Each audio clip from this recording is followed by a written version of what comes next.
Hello, William Johnson here, and I'm excited about this lesson.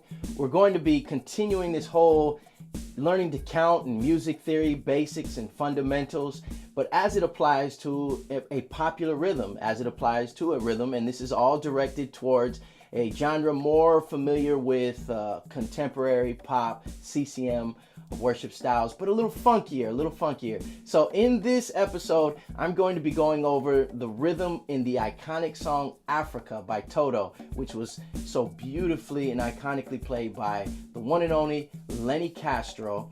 And I believe it was 1984 this song was recorded. It's one of my all-time favorite songs of that decade, as I'm sure it's many of yours. So what I wanted to do was use this rhythm to explain what's happening in this rhythm.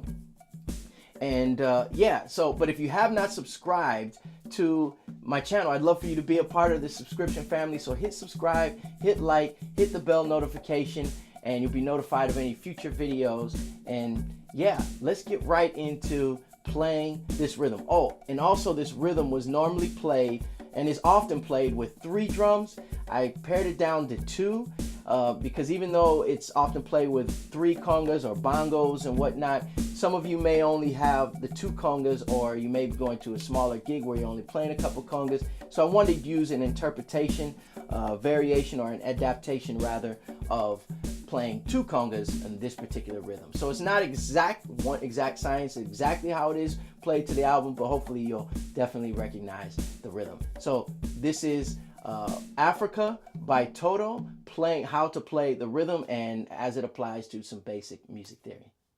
All right, so let's jump right into it. I'm going to play this rhythm a few times and then explain what I'm doing note for note, each note. And then I'm going to explain how it falls into a music staff, into a measure of 4/4 as it pertains to a Western music theory.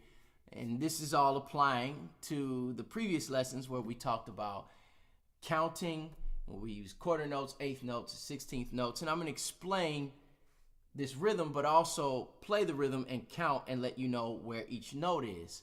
And also, hopefully this will help tie these into why counting and learning a little bit about music theory also helps out, or gives you a little more insight as to why the rhythms feel the way that they feel. All right, so the first note of the rhythm is with both hands. Now you can play it with one hand, but as I mentioned before, we're doing this with 2 congas, and it's normally done with 3 or perhaps a couple congas and bongos. So we're trying to make a fuller sound, not necessarily a fuller sound, but I guess you could say the closer to the sound on the recording with less tones, with less drums. So the melody is a little bit different. All right, so the first one, I like to do it, or what I've done for this video in the very basic, and then we'll talk about variations, is both together. All right, then the second note is on the low drum. I'm playing it with my right hand. If you're left-handed, you'll play with your left hand. So 1, 2, okay? So 1, first note, then the second note. The third note is going to be on this hand, and it's going to be another open note, but it's going to be on the higher drum. So 1, 2, 3. 1, 2, 3, okay? Boom, boom, boom, boom, boom. 1, 2, 3. All right? Then the next note, we're still on this hand, is going to be an accent, a slap note. All right? That's the 4th note. 1, 2, 3. Okay? So there's a slight pause there. 1, 2, 3. Okay? Again. 1, 2, 3. 4th note. Slap. After that slap, you have an open note still on that left hand. It's the 5th note. 1, 2, 3, 4, 5.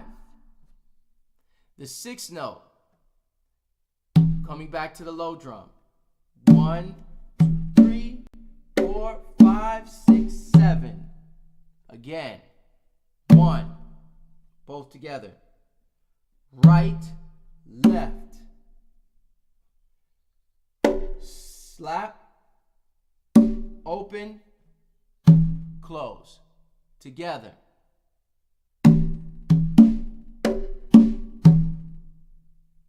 And then finally, open note on the higher drum.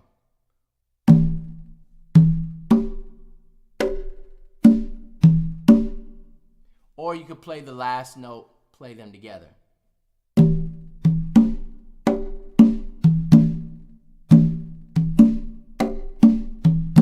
I like to play them not together so that when the first note is played together, it's a nice, strong beginning.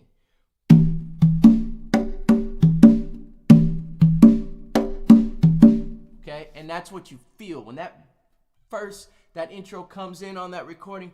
Boom, boom, boom. It feels strong. It feels driving, and so by playing them apart and then together on the first note, landing together on the first note, it kind of helps, especially when you're playing with a limited amount of drums, this rhythm anyways. All right, so what exactly is happening? Let's talk about what's happening as far as the actual theory is concerned. Now, this isn't 100% accurate to the recording. I'm taking some poetic license here. I'm changing the rhythm slightly, but doing a rhythm that, you know, is still doing justice, hopefully, to the recording, to the song. The song is in the rhythm. The song is in 4/4, and the rhythm is in 4/4 too. However, this rhythm is not the same exact rhythm played throughout the song. It is, but there are a few parts where the rhythm is changed slightly, because there are, in every verse, the last measure of every verse. Remember, we spoke about what a measure is, or a bar. If we're in 4/4, meaning we have 4 quarter notes, and the quarter notes get the count, okay? 1, 2, 3, 4, all right? Well, this is basically a measure, okay? And then the pattern, whatever the pattern is, and then when it starts over, you just played a whole measure. So that last measure on the last part of every verse in this song is not in 4/4. It's actually in 2/4. So it's going 1, 2, 3, 4. Boom, boom, boom, boom, boom, boom, boom. 1, 2, 3, 4. Boom, dun dun dun dun dun dun dun. Dun dun dun dun dun dun dun dun dun dun. Bump. So that part where he gets to conversations, boom, boom, boom, boom, boom, boom, and it feels like that riff on the piano or the marimba or whatever's playing there, the synth, it feels like it jumps out at you. That's because it's a measure of 2.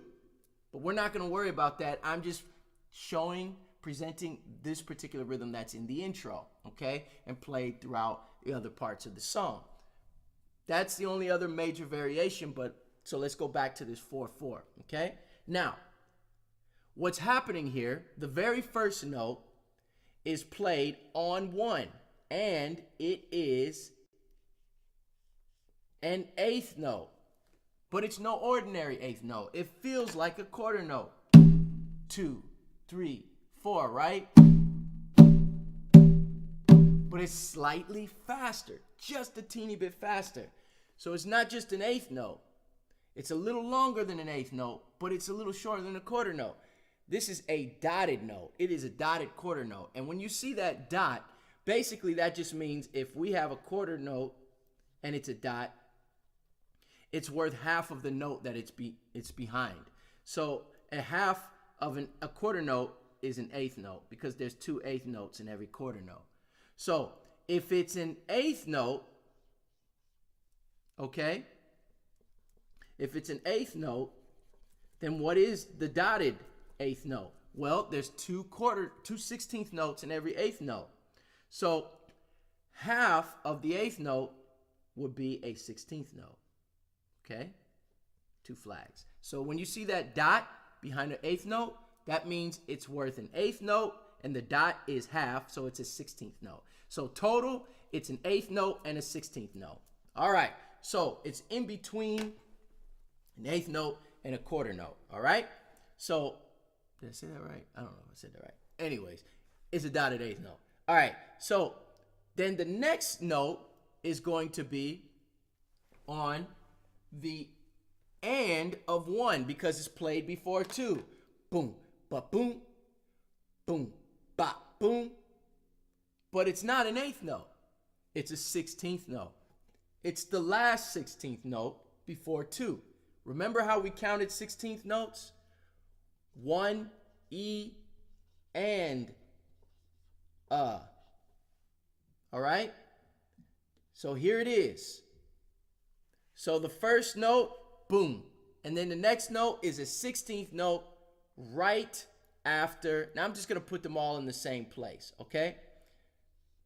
So I really shouldn't need these lines, but one is congas lower and higher than the other, but don't worry about that for now, just the teaching. So here we have a 16th note that's played on the what? It's after 1, so that means it's the and of 1, okay? And then we play an 8th note on 2, okay?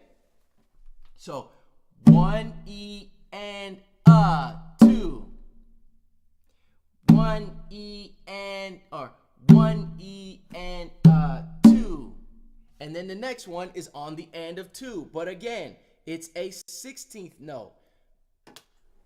1 E and 2 E and all right? But it's a slap. It's an accent. And I'm going to put this little like alligator mouth thing on there, symbolizing, signifying, whatever. I'm going to just make a word up there, that it's an accent. And then again, we play another 8th note on the 3. 1 E, and 2 E and then we play 3 E and so we do it again. We play another note on the end of 3, the last 16th note, and then we play on 4. And then so we have 1, 2, 3, 4, 5, 6, and then 7. So we have our 7 notes, okay? So we have another one, and then we have another note here. So that's what's happening here. It's in 4/4, and the rhythm sounds like this: boom, ba, boom, ba, boom, ba, boom, boom, ba, boom, ba. So where is that slap?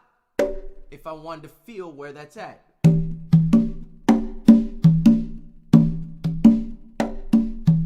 Well, I can figure it out if I'm trying to learn the rhythm by counting and singing the rhythm or playing the track on the radio and the stereo and then counting. 1, 2, 3, 4. Boom, ba, boom, ba, boom, ba, boom, boom, ba, boom, ba, boom, ba, boom. It's after 2. Boom, ba, boom, ba, boom, ba, boom. Do you see that? 1, 2, ba, boom, ba, boom. Right before 3. Now, here's what's important here is that what the drums are doing. The drums are playing the... Hey, so I chopped this video up into 2 parts. I apologize for the abrupt, here I am all of a sudden. So if you want to continue this lesson, go to part 2 and check that out. But don't forget to subscribe or hit like if this is helping you out so far. Again, I appreciate your support. Check out part 2. God bless you. I'll see you soon.